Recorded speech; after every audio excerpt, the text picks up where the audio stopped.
تو میری یہ عرض ہے تجھ سے کہ اپنے اس دفتر کا آغاز کرنے سے پہلے تو اس کے سرنامہ پر نبی اکرم صلی اللہ علیہ وآلہ وسلم پر درود و سلام بھیج اور اس کو اس دفتر کے سرنامہ پر لکھ دے۔ اس کے بعد لکھتے ہیں محمد کز آئنائے روئے دوست، کہ محمد مصطفیٰ صلی اللہ علیہ وآلہ وسلم جو کہ اللہ تعالیٰ کی ذات کا پرتو ہیں اور اللہ تعالیٰ کی تمام تر جلوہ گری آپ کے وجود سے ہم تک عیاں ہو رہی ہے، تو آپ صلی اللہ علیہ وآلہ وسلم کے بارے میں علم رکھنے والے جو عقل مند اور دانا ہیں، وہ آپ صلی اللہ علیہ وآلہ وسلم اور اللہ تعالیٰ کی ذات کے مابین جو فرق ہے اس کو ہمیشہ عبد و معبود کے فرق سے جانتے ہیں۔ اس کے بعد لکھتے ہیں زہے روشنا عنائے عزدے کہ دروے نہ گنجی دا رنگے خودے، فرماتے ہیں کہ آپ صلی اللہ علیہ وآلہ وسلم کی ذات گرامی وہ روشن آئینہ ہے کہ جس میں خودی کا زنگ تک نہیں لگا، اور حضور نبی اکرم نور مجسم صلی اللہ علیہ وآلہ وسلم کی ذات گرامی اللہ تعالیٰ کی جانب سے ایک عظیم معجزہ ہے، اور آپ صلی اللہ علیہ وآلہ وسلم کی رضا میں ہی اللہ تعالیٰ کی رضا پوشیدہ ہے۔ تنز نور آلودہ سر چشمہ بلے ہم چو مہتاب در چشمہ،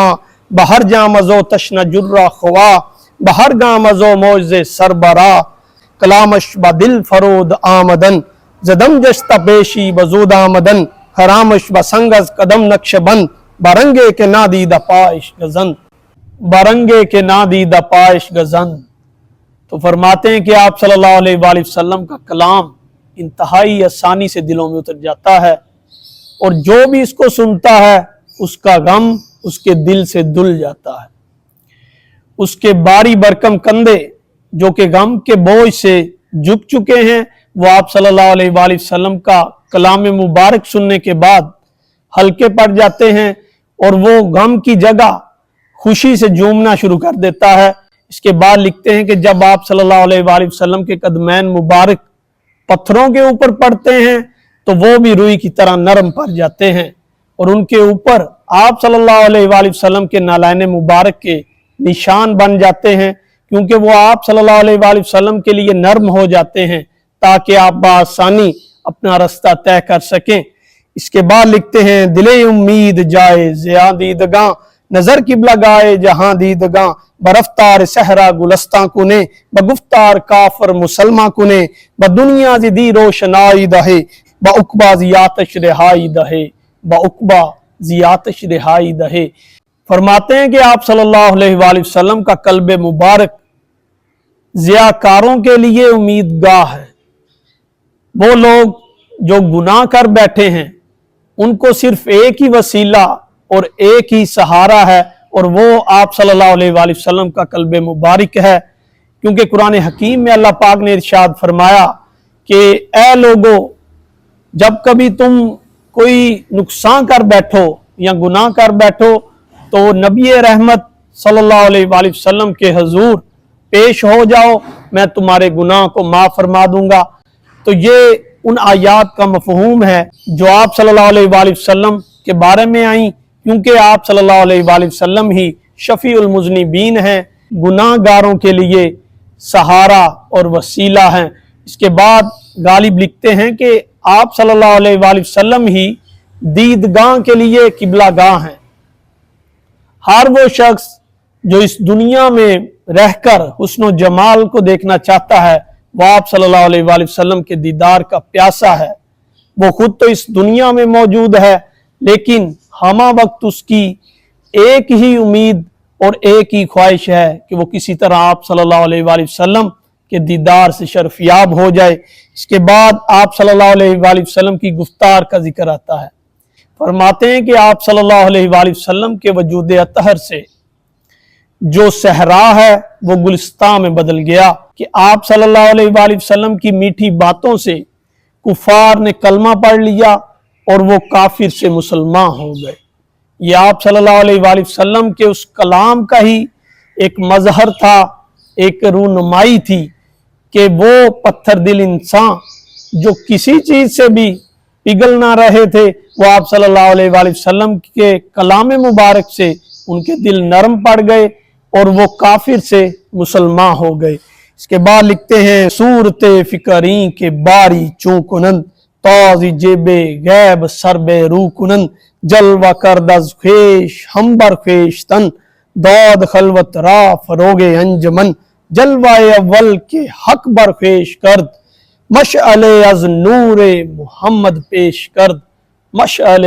از نور محمد پیش کرد۔ تو غالب یہاں نبی اکرم صلی اللہ علیہ وآلہ وسلم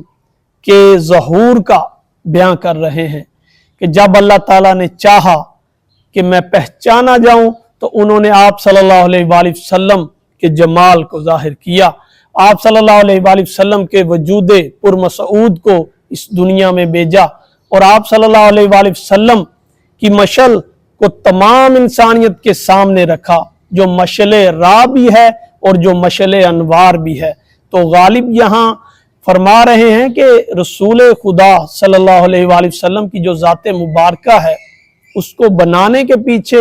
اللہ پاک کا مقصد کیا تھا؟ اللہ پاک کا مقصد اپنی رونمائی تھا تاکہ میں پہچانا جاؤں، اور اللہ پاک نے اسی لیے نبی اکرم نور مجسم کا وجود اطہر اس کائنات میں بھیجا تاکہ آپ صلی اللہ علیہ وآلہ وسلم کی صفات سے، آپ صلی اللہ علیہ وآلہ وسلم کے اخلاق سے یہ دنیا روشناس ہو اور آپ صلی اللہ علیہ وآلہ وسلم کے طفیل مجھ تک پہنچ جائیں۔ اللہ پاک کے اس مقصد کو غالب اشعار کی صورت میں ہمارے سامنے رکھتے ہیں تو فرماتے ہیں نور حق ست احمد و لیمان نور از نبی بر اولیاء دارت ظہور۔ اللہ تعالیٰ نے اپنے نور سے حضور خاتم النبیین صلی اللہ علیہ وآلہ وسلم کا نور جدا کیا، اور آپ صلی اللہ علیہ وآلہ وسلم ہی کے نور سے تمام انبیاء فیض حاصل کرتے ہیں، اور آپ صلی اللہ علیہ وآلہ وسلم کا نور ہی تمام اولیاء کے لیے مشعل راہ ہے۔ تو اس کے بعد غالب اپنی تمام تر گفتگو کو سمیٹتے ہوئے کچھ اشعار آپ صلی اللہ علیہ وآلہ وسلم کے نام نامی اس میں گرامی پر لکھتے ہیں۔ فرماتے ہیں فخر بشر امام رسول قبلہ امم کز شراؤ ست قاعدہ دانس استوار ہر کے با یمن معرفت ذات احمدی می مز میانہ رفتو آہد گشت آشکار بے پردہ بانیگر از الف اللہ جلوہ گر مزہاو دال باش مرد دریاب و ہشت و چار دریاب و ہشت و چار۔ تو غالب یہاں بیان فرماتے ہیں کہ نبی اکرم نور مجسم صلی اللہ علیہ وآلہ وسلم کے نام گرامی احمد میں کون سے اسرار پوشیدہ ہیں۔ تو غالب نبی اکرم نور مجسم صلی اللہ علیہ وآلہ وسلم کے نام گرامی احمد میں چھپے اسرار و رموز کو آشکار کر رہے ہیں۔ فرماتے ہیں کہ اے سننے والے اس نام احمد کو غور سے دیکھ، اور اس میں موجود جو میم ہے اس کو ایک دفعہ ہٹا کر دیکھ۔ میم کے ہٹ جانے سے کیا بنتا ہے؟ پیچھے عہد رہ جاتا ہے جس کا مطلب اللہ تعالیٰ کی ذات ہے۔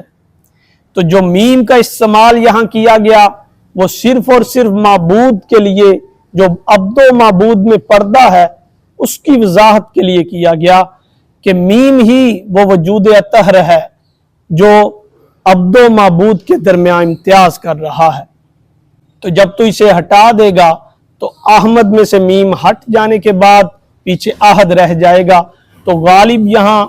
اپنے انداز میں اور اپنے فکر کے مطابق رسول اللہ صلی اللہ علیہ وآلہ وسلم کے نام نامی اس میں گرامی کی وضاحت کر رہے ہیں۔ اس کے بعد غالب لکھتے ہیں کہ جب تو میم کو ہٹا دے گا تو پیچھے عہد رہ جائے گا، جبکہ عہد کے اندر جو الف موجود ہے وہ اللہ تعالیٰ کی جلالت کی عکاسی کر رہا ہے، وہ الف اللہ تعالیٰ کے جلال کا مظہر ہے۔ اب اس سے آگے چل کے غالب اعداد کے علوم کو ملحوظ خاطر رکھتے ہوئے فرماتے ہیں کہ اب اگر تو الف کو بھی ہٹا دے گا